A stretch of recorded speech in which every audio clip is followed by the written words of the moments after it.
Hi everyone, welcome to another episode of AI Talks Live. Hey, my name's Akansha Malik and I'm from Melbourne. Exit Sami with Bal here. Hi, I'm Alan Smith. Hi, I'm Amy. Hey, Neighbor Cat. I come from I'm Spain. Prasant from California. 大家好，我是卢建辉。I'm Rafa Kassim from Australia.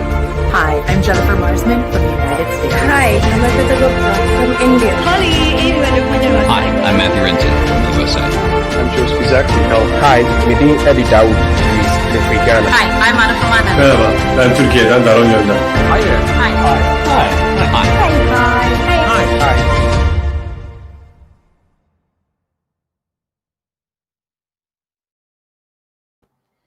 Hi everyone, very happy to have you all on board again for another episode of AI Talks Live. And just as every week, we have another guest speaker. And today we're having Praveen. Hi Praveen. Hi, Sammy. How are you doing? I'm fine. And you? I'm also great, doing great. Thank you very much already for taking some time for us today to talk about some AI stuff. But can you introduce yourself to the public, for the people who do not know you? Okay. Hello, everyone. Good morning, good evening, across the globe where you are at present. So before I introduce myself, I'd like to say thanks to the organizers, the SAMI, who approached me for this event and gave me an opportunity to speak for this event. So I'm really grateful to the global AI community, and I have been a part of this global AI revolution that is happening. With that, I'll just brief you about myself. So I'm based out of Bangalore, India, and I mainly work on the Microsoft technology stack, mainly working as a cloud architect at Harman. And my area of interest is AI, machine learning, and IoT. So with that, over to you, Sammy. So you're the guys who made this speaker. Oh, exactly, Harman Kardon. The JBL, Harman Kardon. Microsoft is stopping with this, and we don't have Cortana on it anymore. So sad about that. Yeah, but we have very cool products that we have been developing now. We're looking forward to that. But I didn't know it's a Samsung company. Now it's a Samsung acquired, like a couple of years back, they have acquired it. Okay, cool. All right, Praveen, today you're going to talk about using ML.NET and C# and a Jupyter Notebook, where most of us will use Python, or maybe if you use Databricks, some SQL or Scala, but C#, that's new for quite some people. So I will just give you the platform and we will listen to what you want to share with us about that. Exactly. Okay. So if you share your screen with us, I can show the public.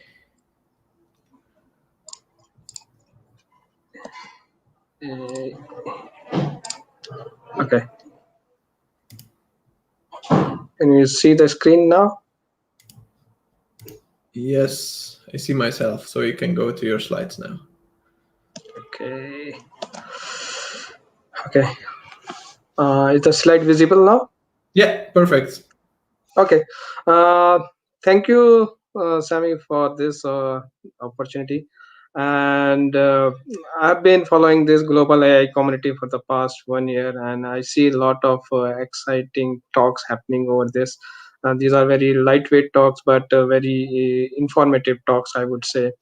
So with that, let me start my journey for today's session. So it's all about machine learning using C# on Jupyter Notebook. So as Sammy already described that mainly the data scientists or the AI engineers, they have been leveraging the Jupyter Notebook for developing, writing their code and creating the notebooks for machine learning problems. But it has been predominantly occupied by Python and R developers. So there was a very less support on the other languages. So today I'll focus mainly on the Jupyter Notebook and how we can use C# as a language. And I'll brief you on a little bit on the uh, simple application that I'm going to demonstrate today. Let's get started. Okay, so I just briefed about myself. So this is a recap of that one. I'm a cloud architect at Harman. It's a Samsung company. Domain, I've been working on professional audio, video, and control. My area of expertise is cloud and distributed computing, and area of interest is artificial intelligence, machine learning, cloud, and IoT. I'm based out of Bangalore, and I'm a member of Dotnet Foundation, where I contribute few things in to the community and to the projects as well. Okay, so this is a brief agenda about today's talk. I'll be covering on the Jupyter Notebook, then how we are going to have the .NET on Jupyter Notebook, then the prerequisites and installations, machine learning using ML.NET, and a demo using on sentiment analysis using ML.NET. So just to keep the things very simple, I'll try to keep the topics very short as of now, because these topics itself is very intensive, and they require a lot of understanding. So but this is more of a, like an introductory session, so I'll keep the things very short as of now. Okay, so first of all, I don't know if you guys know about Jupyter Notebook. I'll just give a recap on that one. So it's a notebook wherein you can write your code and you can visualize your code as well. You run your code at one place, you write your code, and you execute in the same place, and you get to see the output there itself. So it's not like your console application, not like your web API application where you need to run your code one place and see the output in another window. It's everything being coupled or bundled in at one place. And output could be like you can have different visualizations, which means you can have a charts kind of things such as bar chart or uh, word map or something like that. You can display the text information, you can display the equations, mathematical equations, or you can insert media also. And one of the great advantage of Jupyter Notebook, apart from running the code, is you can embed your notes as well in this one as a markdown snippets. So it supports markdown as the snippets in it, and it allows you to combine both code plus your text as well, or your notes as well in one place. So you need not to refer at two places. It's more than what you do as a comment in your code. You can explain the things as and when required when you approach something in the code. So it's basically an open source web application maintained by Project Jupyter, which is coming from the Python background. And these are some features that it has, such as live code, which allows you to run your code instantly in a cell. So cell, when you say, it's a one set of, is a small piece of execution present in the Jupyter Notebook. It's very easy to share. So it's not like you have a console application where you will share your .cs file, the code file, the binaries, and other things. It's simple as it is. You get the code plus the execution thing, everything in one file, and you can share it across the people. And if they run it, they will get the same experience out of that. And this is one of the great features it has. Like, it stores the result from the previous execution. So if you are executing some piece of code at one place, and if you want to use the output of that piece of code at, like, after uh, executing 100 lines of code, or after having using it after 4 or 5 cells, then you can easily access those variables. It will be present in the memory of that system, of that notebook. And last but not the least, it's mainly used by data scientists. So data scientists and AI engineers, they use it for a they have been using it for a long time, but they were mainly focused on using it on a using a Python or R. So mainly driven by these people, but with the advent of C sharp support, I think the developers who have very little knowledge on the artificial intelligence and machine learning and data science, they can try their hands on this one and make very great applications. Okay. So I just told we have we can embed multiple things within a same notebook. For example, if you see this sample notebook, it's written in Python, but the similar experience you will get for C sharp as well now. So you can see you can write your text here, you can put your notes about the thing that is going to happen in the next cell, and this is the cell. So this block of thing is called as cell. Each thing is called as a cell, and each is independently executable. So it's like you execute this one first, then you execute this, or you execute this. So these are independently executable blocks, which can have your text, which can have your code, and which can have your images as well. So as you can see, you can easily plot these things using this Jupyter Notebook. The same was not available if you are going with a console application. In order to display the images, either you have to write a web application or you have to write a desktop application, and that is for example, you have to use the WPF or you have to use ASP.NET web APIs to render, or some front end code to render the images. But here everything is built in and it's super simple. You just need to execute the cells and it will automatically render the thing. So it's kind of a rendering engine that it provides. Now coming to the .NET on Jupyter Notebook, so I'll give you an example. So a long time, people have been mainly focused with Python and R, and there was a very less support for .NET. So last year only Microsoft announced the support for .NET on Jupyter Notebook, and with that they have scaled the how the developers will be utilizing this platform for venturing into the data science and machine learning problem. So this is a sample cell written in C sharp. So as you can see, this is nothing but a normal C sharp class, or the syntax is very much similar to is a C sharp syntax. So I have this employee class where I'm just taking the first name and the last name as a parameter, and full name. What I'm doing is I'm just adding underscore between the first name and the last name.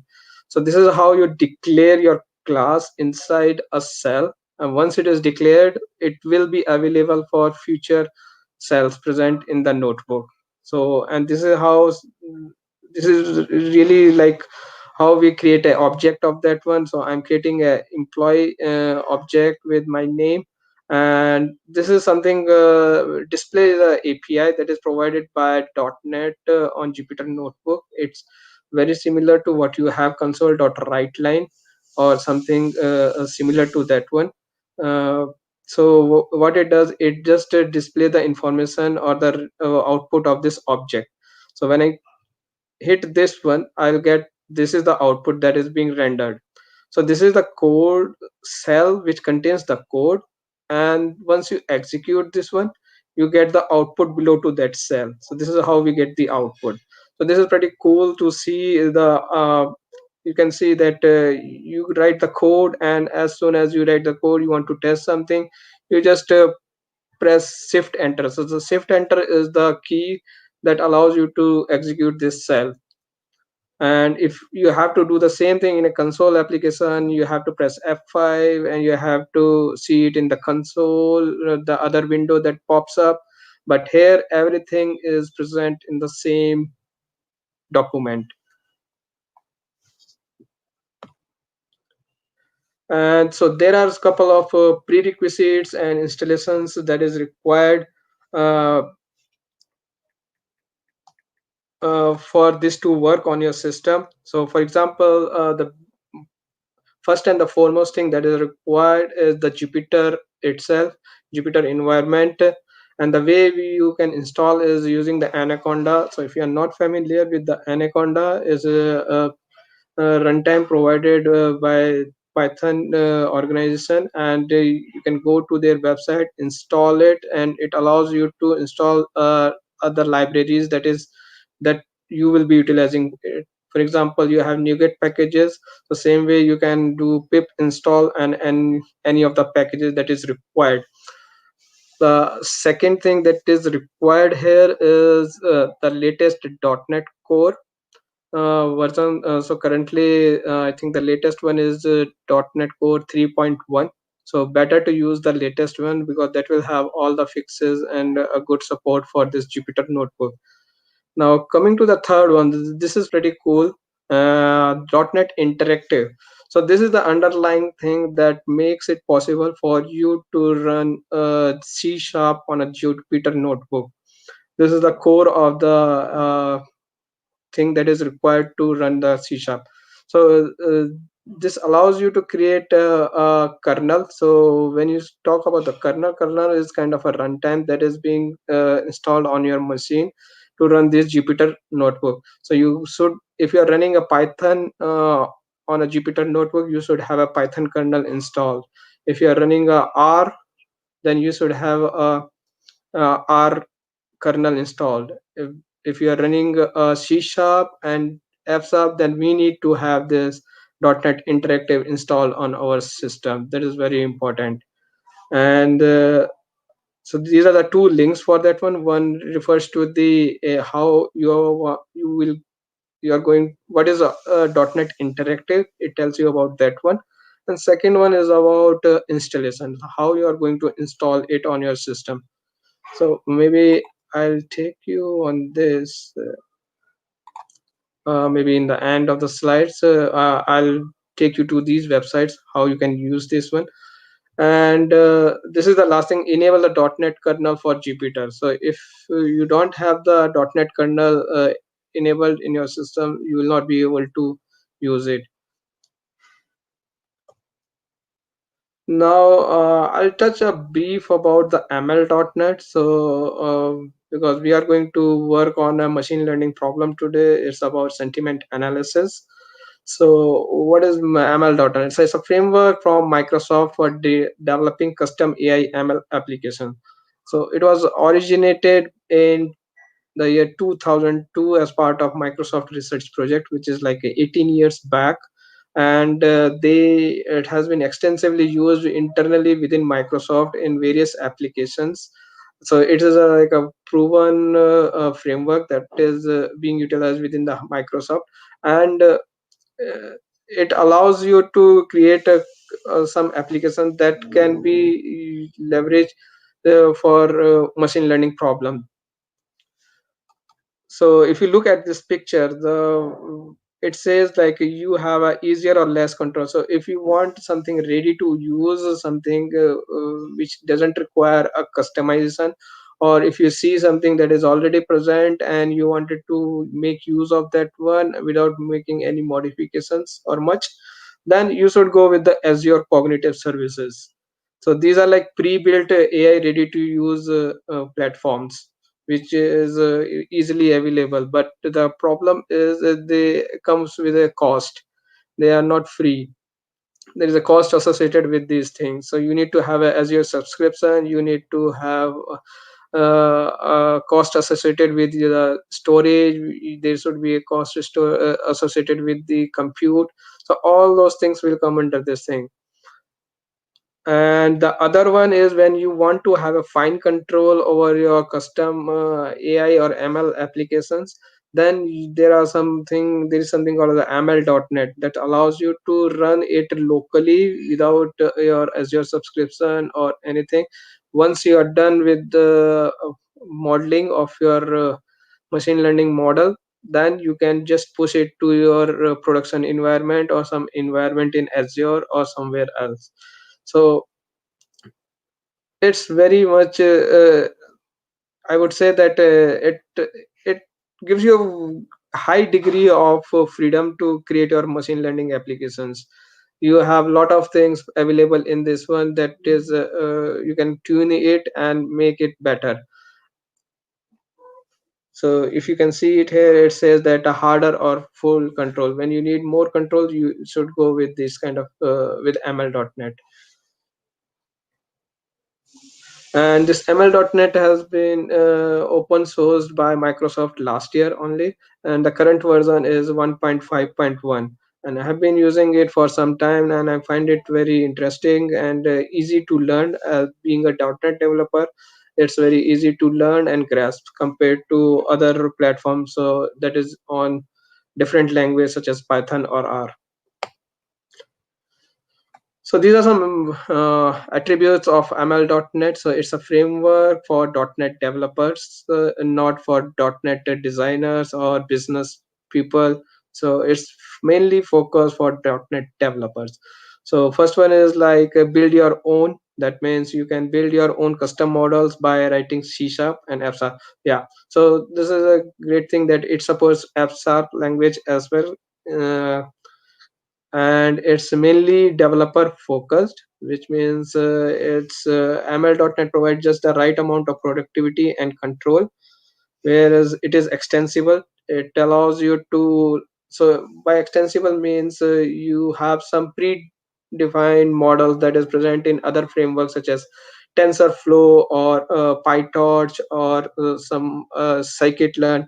So you developed a PyTorch file that is of .pt file. You convert it into Onyx, which is a common platform or common format for the different frameworks to coordinate with each other. Is provide a kind of a interoperability between these frameworks, so that you can reuse those models in your .NET environment without creating those models from scratch.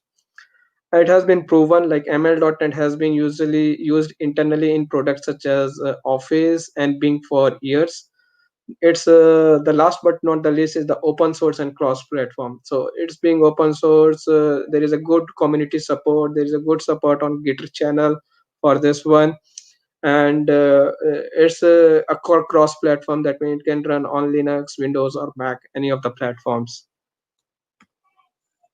So these are some of the use cases where it is being used. Like it's proven at scale, enterprise ready. It's used in Bing Ads, in Excel for chart recommendation, in PowerPoint for design ideas, in Windows 10 as a Windows Defender, and Azure Stream Analytics for anomaly detection. Then these are the possibilities which you can have with ml.net. It's sentiment analysis, issue classification, image classification, and this list is keep on growing. This is, I think, a list maybe 6 months old, but they have been adding lot of features and lot of different problem statements which can be solved by machine learning. It's really evolving at a very fast rate. So that's all for the introduction, and from the PPT slides, let's jump into the demo. So before jumping into the demo, I'll brief you what I'm going to do today. It's a sentiment analysis which allows you to have a positive or a negative sentiment. So there is a text file which contains a sentiment, which is nothing but a label, and there is a text which is a features, which acts as a feature in a machine learning model. So we will be training a model using ml.net, and we will be creating a pipeline for machine learning, which involves these many steps such as loading, transformation, then training, evaluation, and prediction. So loading is about loading the data, and after the data is loaded, we are going to transform it. For example, in this case, the sentiments comes as a text. So but the computer doesn't understand text, it understands the binaries. So we will use the one hot encode and hot encode vector for converting it into binary. And once with the transformation is done, we will train it on our data set. After the training is done, so training will for training we will split the data set into 80% for training and 20% for testing. and once the training is done, we will evaluate it on 20% of test data set.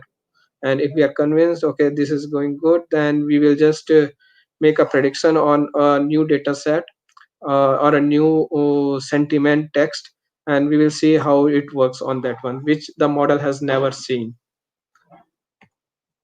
So this is a data set of it's coming from the Yelp. This is about the reviews from the Yelp. So if you see here, there is a text and there is a sentiment. So text acts as a your feature in this case for the model, and sentiment acts as a label, means it's a supervised learning. So you need to know what is the outcome of this one. So for example, this one represents the positive and 0 represents the negative one. Okay, so I have just put this one all these things on my GitHub link, and you can go through that one. It will be available to you on the GitHub page. So it includes my GitHub link, then the deck and the notebook and the source code. So source code means I have written the same thing in C# solution, also Visual Studio solution. Apart from that, so and these are the references. Okay, so this I'll come back maybe later. So whatever you have seen, this slide or the deck that I have prepared is all written in my Jupyter notebook. I'm deriving it from there. So this is one of the great advantage that I have for Jupyter notebook. Like I can embed, create my slides and code, all those things reside together at one place. I can export it to different format. For example, you can have it as a markdown, you can have it as a PDF, you can have it as a CS file .cs, like that, and you are good to go with that. So this is how a Jupyter notebook typically look like. And the thing that is of interest here is this one. So here we display the kernel. So if you see that, that means it's a C#. So we can it can execute the C# code over here. And if you want to see the other kernels available on my system, I have F#, then PowerShell also is supported now, and the Python 3 that comes by default. So these three have been installed on my system using .Net Interactive. So let me quickly go through. So this is the .Net Interactive page, and it talks you what is .Net Interactive, how you can include it, and see you can display these charts and other things on this. And it has a page for installation as well, where you can, it clearly gives you instruction on how to set up a Jupyter notebook on your system for .NET. So maybe I'll just show you this. Yeah. Okay. So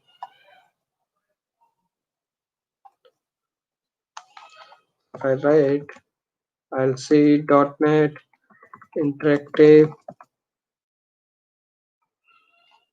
minus list.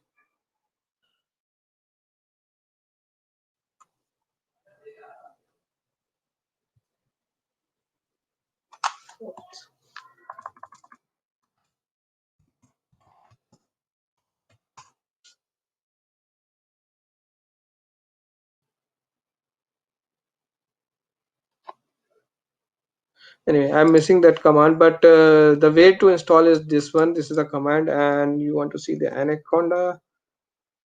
So this is my Anaconda that is installed on my system.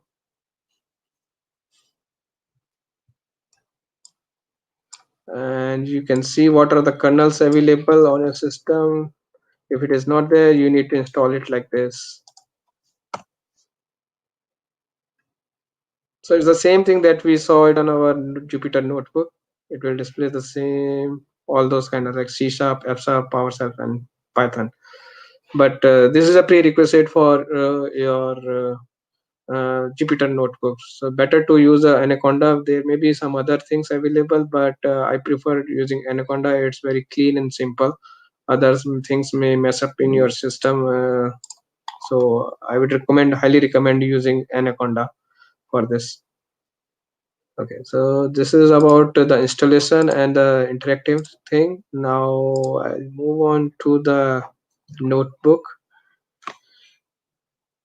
So let me quickly tell you. And these all things are present on my GitHub link. So this is a page, tech sessions. You have global AI community, and it has all the links for today's session, the GitHub, deck, note, and source code. So same thing which I'm running locally is available here as well. This is exactly the same thing. And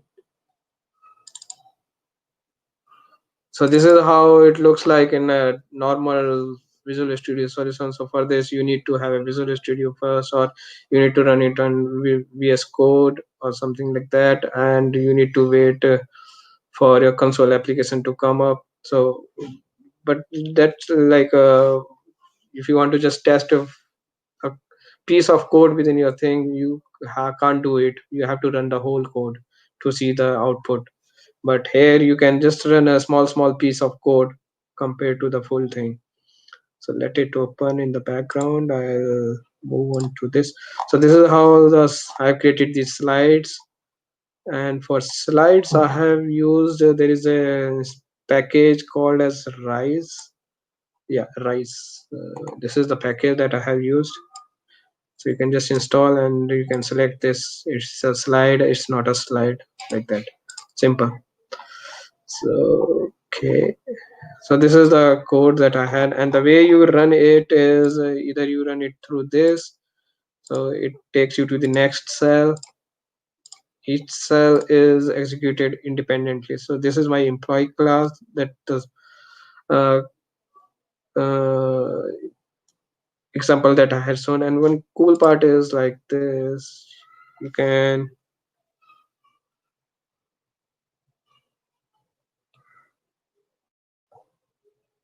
yeah, and during your slide itself you can press shift enter and it will execute the slide as well. So while demonstrating you can use that also. Okay, yeah, so this is and whenever you execute it, it gives you a number like which cell has been executed. It increments one by one. It's in a incremental fashion. So this is I already talked. Okay, so yeah, so this is from the code perspective I would say. And so first thing is you define the application wide packages. So for this problem I'm going to use the Microsoft.ml package, which is part of your ml.net framework. So this package allows you to perform the machine learning things. Now once it is done, this is the syntax for that. Maybe yeah, this is a syntax. It's a little different what we have in Visual Studio. So but this is how you install the packages. So once it is done, it will install the package. So currently it has installed the package as 1.5.1. Then this is a normal way of C# that you import the things like using a using statement. Now next one is you have this yelp label.txt file. So if you see it here in my system, it's present on the same path.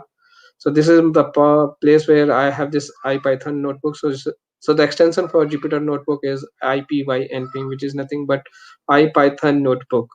And I have that data folder here, which contains my Yelp reviews. So this is the thing. So it has all the things. It has a review text, and it's a value, whether it is positive or negative, like that.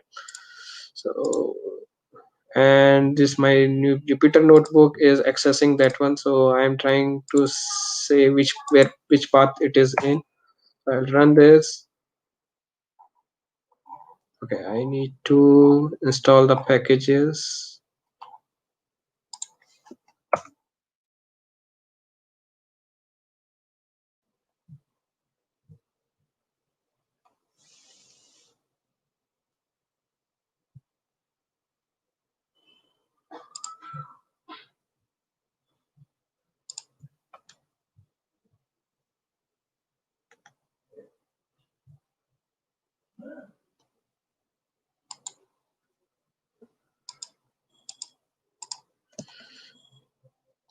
Anyway, looks like my system is slow. Anyway, I'll go through this one. So first one is we specify the path where the file is located. Once we have that one, so in this case we are going to define the schema. So for ml.net problems, it's very important to define the schema for your input data plus your output. So output here it is prediction. So for example, the input data we just saw in the txt file, it has a sentiment text, which is your text that is present, and it is having another thing called as a sentiment, that is your label, which is telling you whether it is 1 or 0, whether it is positive or negative. So this has to be in accordance with that the columns that are present in that data. So load column is specifying like out of that which is the first one. So this is a index 0, this is index 1. Then we are specifying that the text is present on the index column 0, and the prediction is present, or the label is present on the index 1. So this is about that. Then we need to specify the sentiment prediction. So here a main thing is a score. Okay, so that tells, so or the prediction. So prediction is nothing but what you want to predict. So if I give this as a value to my model, what will be the predicted value? So this represents this property is mapped to this thing, the label. That's why we are saying it's a predicted label. And probability is means how probable is this positive or a uh, negative sentiment. Then score is something which is also related to that prediction only. So the way we do all these things is, first we will create a ml context. This is nothing but very much similar to what we have in the database side, the db context, which allows you to reuse the context across different workspaces. So it's very much similar to that one. First we need, this is the initial thing for machine learning, and the best part is you can execute these cells and see the output individually. And this is how we load the data. So I am doing splitting the data into 80% training and yeah, 80% training and 20% test. And what I'm doing is, this is the API for loading the data from the text file. So this one does the magic, like it will load this file, and we will define the what is the input type. So input type contains two fields. One is this the text, and the other one is the prediction or the label. So we have defined the schema for that one, and we provided the path where it is present. We say that has header is false, means this file doesn't have any header, it only contains the records. So what it will do is ml context, it will load that data into data view. So this is an internal data structure of machine ml.net, which is holding data in a tabular format, and the data is being loaded lazily over here, it's not eagerly loaded. So until and unless we access this one, we will not be using, there won't be any memory footprint of it. So it will be a forward only reading of the data in this. So that is the biggest advantage of this one. So you can load a large set of data in this one using this idata view. So once the data is loaded here, it we are splitting it into 80% training and 20% test. So this is the parameter that allows you to do that. So here I am specifying it as 0.2, that means 20% test data and 80% training. Once I have loaded the data, so I'll be loading the data and I'll get this train test data.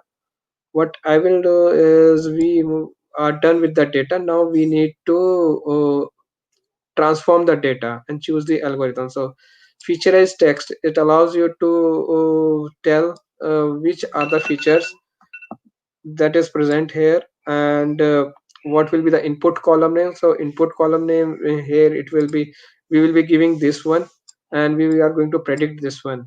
So features is nothing but your predicted things. So it allows you to specify the input and output column name, and this is the actual regression method that we are using. So there are multiple algorithms present in ML.NET framework. Being this is being a binary classification problem, so we are using a binary classification, and this is the algorithm that we are using. You can use the others that are available in the ML.NET framework. Now after that, we are just going to train the model, and this is how we the fit method. So this is nothing but your pipeline that you have created, and now you want to train it on the train data. So method allows you to train your model on a trained data, and it gives you a model out of that one. So now the model has been trained on our trained data. You wanted to see how good is our model. So this is all about evaluating your model. So again, first you will transform your data. So the test data that you had, you will again transform it according to the input that we have provided, the input schema that we have provided. So this is for that transformation, and this one is mainly used for your evaluation. So this is your transform data from the model, and you will see how your model is predicting on your test data set. So this is basically your test data set that you are providing to the binary classification algorithm, and once it takes that one, it will produce some metrics out of that one. So metrics vary from problem to problem. So this is a binary classification problem, so we are using calibrated binary classification metrics, and these are the different scores that it has uh, come up. So for example, the accuracy is 83.96, which is pretty good. Then there are some other measures for metrics such as AOC. I'm not going to go deeper into this one because these are like this itself requires a lot of discussion on this. So main thing is accuracy here. So 83.96 is a pretty good one. Now we see, okay, we have a pretty good accuracy. Let's see how our model will perform on a data set which it has never seen. So it has already seen your uh, it has been trained on a trained data set, it has been evaluated on a test data set, but now what we will do, we will give it a new data set for for prediction. For that, there is something called as a prediction engine, which is internally built by available in ML.NET framework, and it takes two types. So this is your input type and this is your output type. So that means you want to see the prediction is how is the prediction, whether it is a positive sentiment or a negative, that will be present in this schema or the class. So you give your model, the trained model here, and you get the prediction function, and this is how you create the input. So this is I'm saying this is a very bad stake. So I'll be passing this one to my predict API, which takes the input data and gives a prediction. So prediction is nothing but your output schema. So output schema is this. So this is an object of this type. It will hold prediction, probability, and score. So it will tell you whether it is 0 or 1, true or false. So when we run this, yeah, here we run this, and we gave the sentiment as this was a very bad stake. So prediction, it has come as negative, and the way we are saying it is negative is based on the value. For example, this is the predicted value. So predicted value will come as 0 or 1. Ultimately we are converting into boolean, and we are saying if it is true, then it is positive. If it is negative, false, then it is negative. So in this case, the predicted value is 0. So that means it is a negative sentiment, and the probability for that one is 0.023. So the lower the value, the better it is. So once we are done with this prediction part, now we are sure, okay, our model is performing well. We need to use it somewhere. We can't keep it here itself. So what we do, we call the save API on our ML context model.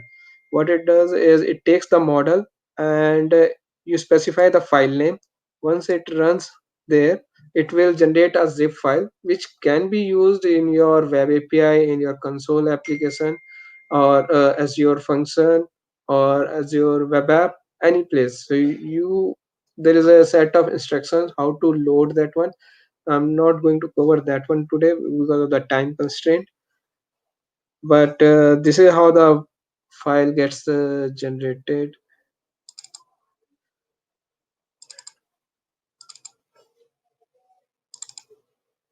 Yeah, so this is how the file gets generated out of that one. And in our case, it will be generated here itself. Let me try to run if it runs.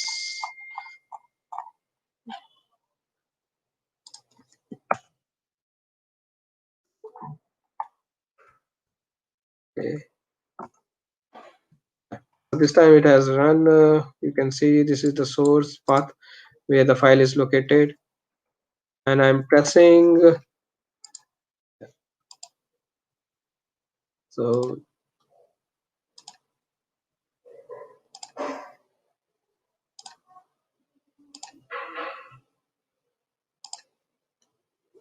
the best part is you can run small chunk of code individually. So now it is training the model.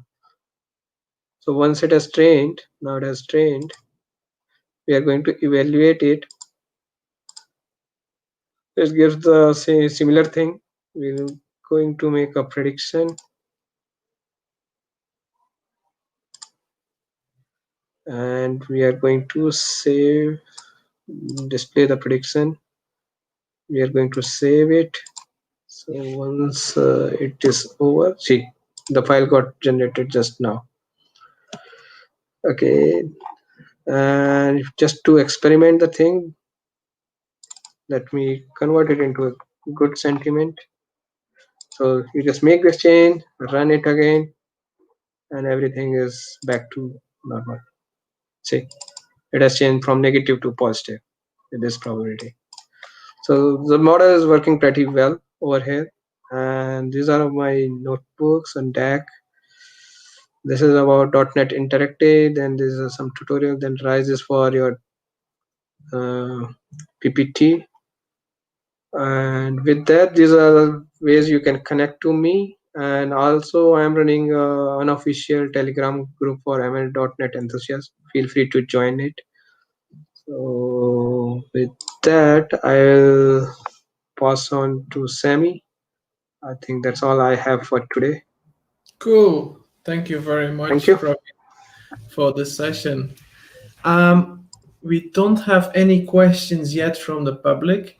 If you have a question, well, please don't hesitate to throw your question in YouTube chat, Facebook, Twitter, or Twitch. We're all streaming there, so we'll give you some time in case you have a question. Praveen, I have a question for you.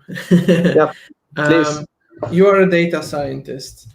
Why would you decide to use C# instead of Python or R, for example? I think that's a very good question, and a lot of people have this question.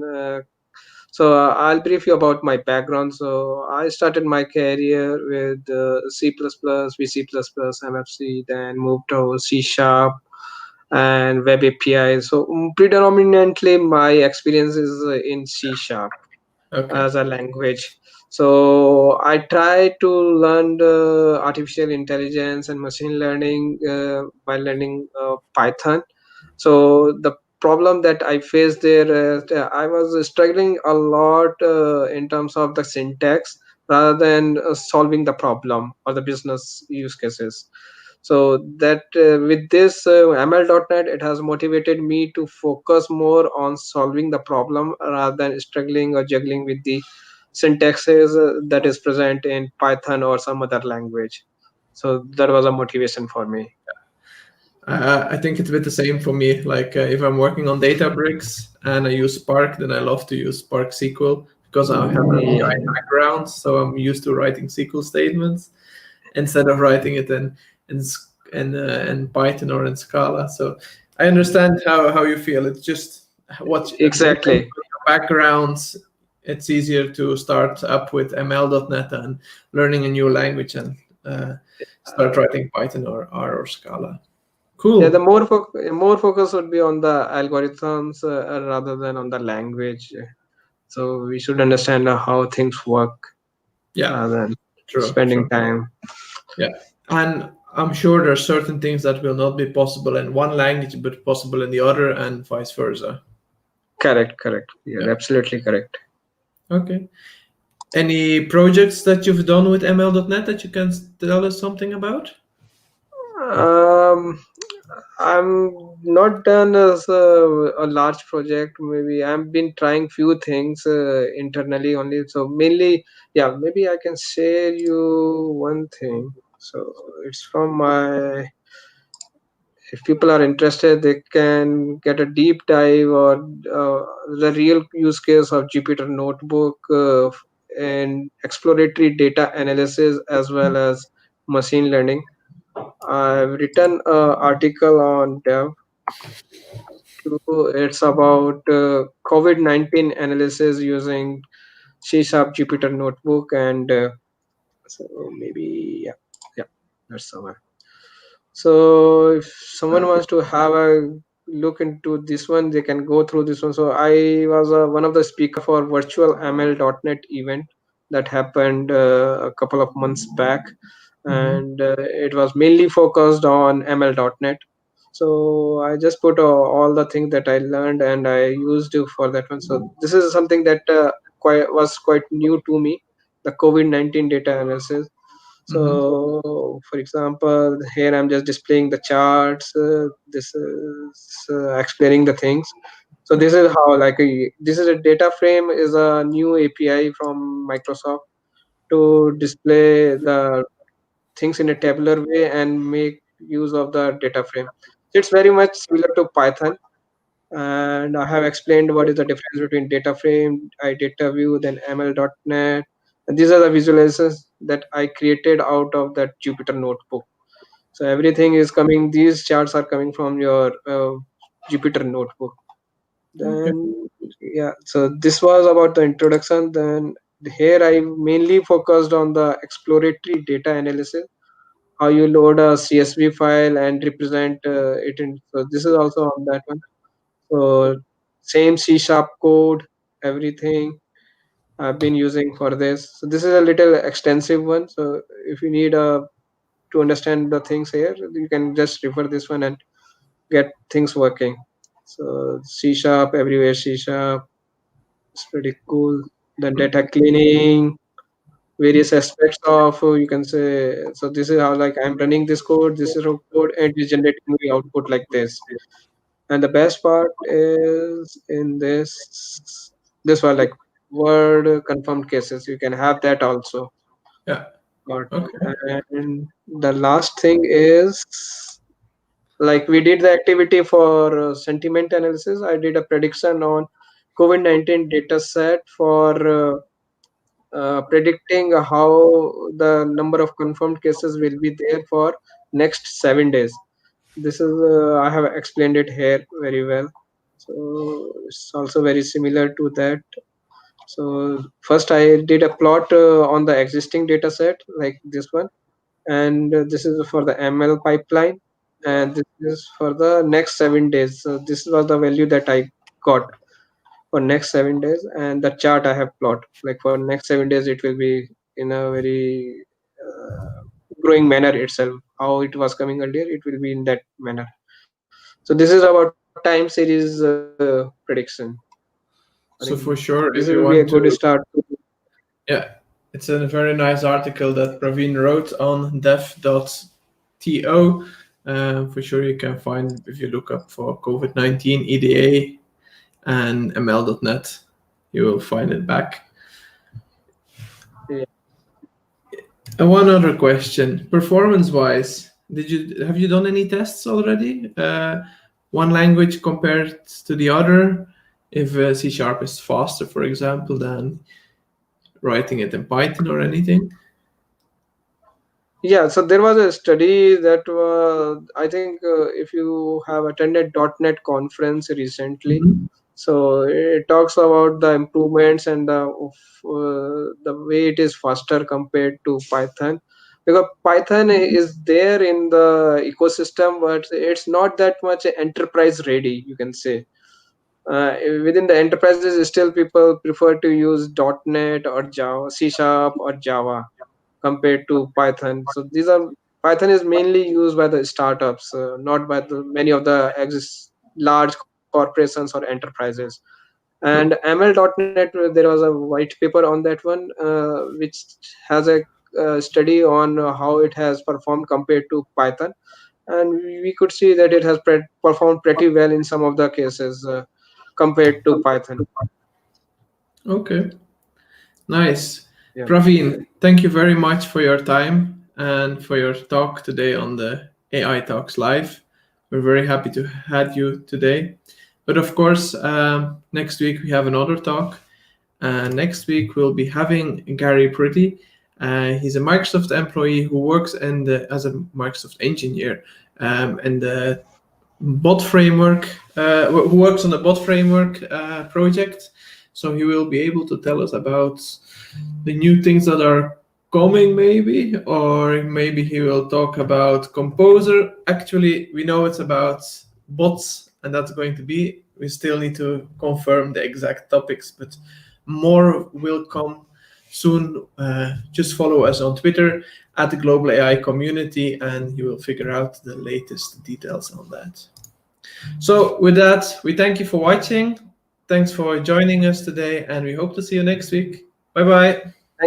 Thank you, Sammy, and the Global AI community. I'll continue to watch the sessions. These are very interesting. Thank you very much, Praveen. Hey, my name's Akansha Malik, and I'm from Melbourne. Excellent Sami with Bal here. Hi, I'm Alan Smith. Hi, I'm Amy. Hey, Neighbor Test. I come from I'm Spain. Prasant from California. 大家好，我是卢建辉。My name is Lance. I'm Fakasi from Australia. Hi, I'm Jennifer Marsman from the United States. Hi, I'm Arpita Gupta from India. Hi, I'm Matthew Renton from the USA. I'm Joe Spizak from California. Hi, Medin Ali Daoud, Africana. Hi, I'm Ana Famana. Merhaba, ben Türkiye'den Daron Yönden. Hi there. Hi. Hi.